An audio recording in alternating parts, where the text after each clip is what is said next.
This summer, I had the honor to do research with Dr. Victoria Vetter, Dr. Justine Schultz, and Lindsay Flanagan from the Cardiology Department at the Children's Hospital of Philadelphia and the Perelman School of Medicine at the University of Pennsylvania. Our research focused on evaluating the automated external defibrillators, or AEDs, in the school district of Philadelphia to make sure that every Philadelphia school would be rescue ready to save a life in the times of an emergency. In the United States, there are approximately 380,000 sudden cardiac arrests a year. Yet sadly, the survival rate is only 10 to 12%. That changes, however, if the sudden cardiac arrest is witnessed in a school that has AEDs and a cardiac emergency response plan. In this scenario, the survival rate of a sudden cardiac arrest is 80 to 85%. 1 in 70 high schools will have a sudden cardiac arrest a year. In the school district of Philadelphia alone, there are 219 public high schools. That number does not even count the private high schools in the city. Sudden cardiac arrest is also the leading cause of death in student athletes. But what makes a school ready to save a life in the time of an emergency? First off, a school should have one AED for every 500 students.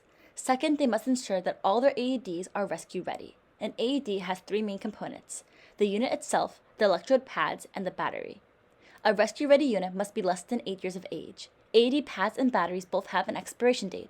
A rescue-ready AED's pads should be replaced every 2 years, while a rescue-ready AED's battery shelf life varies from 2 to 5 years. In the school district of Philadelphia, over 90% of their AEDs are cardiac science. Cardiac science AED batteries expire after 4 years. In 2014, the state of Pennsylvania passed Pennsylvania General Assembly Act 35.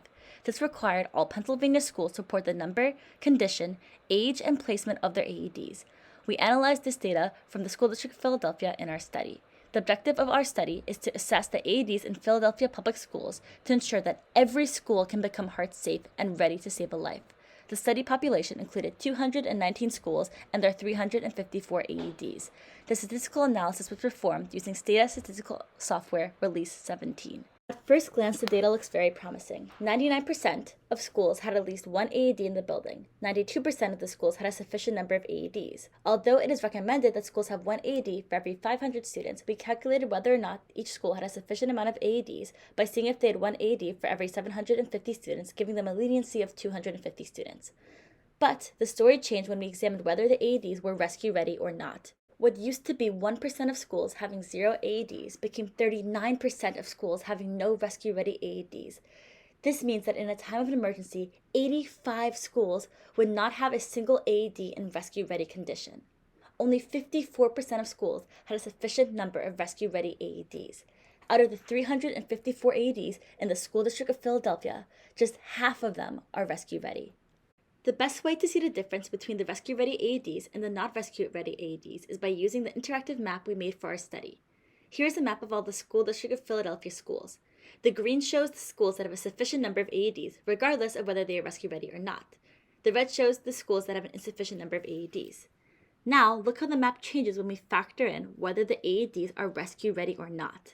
The amount of schools with an insufficient number of AEDs multiplied by more than 5.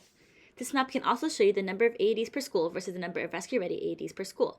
When you click on each individual school, it tells you all the information about it and its AEDs.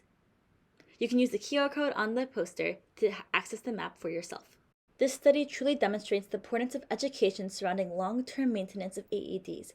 56 AEDs can immediately become rescue-ready, and 33 schools can go from having 0 to 1 rescue-ready AED with the replacement of just $70 pads. An additional 26 AEDs would be made rescue-ready with the replacement of solely the battery. Ensuring that an AED is rescue-ready is as simple as making sure that its 3 components, unit, pads, and batteries, are up to date and not expired. This study illustrates the need to educate these schools about the importance of not just having an AED, but having an AED that is rescue-ready. These study results will help ensure that every school is heart safe and ready to save a life. Thank you.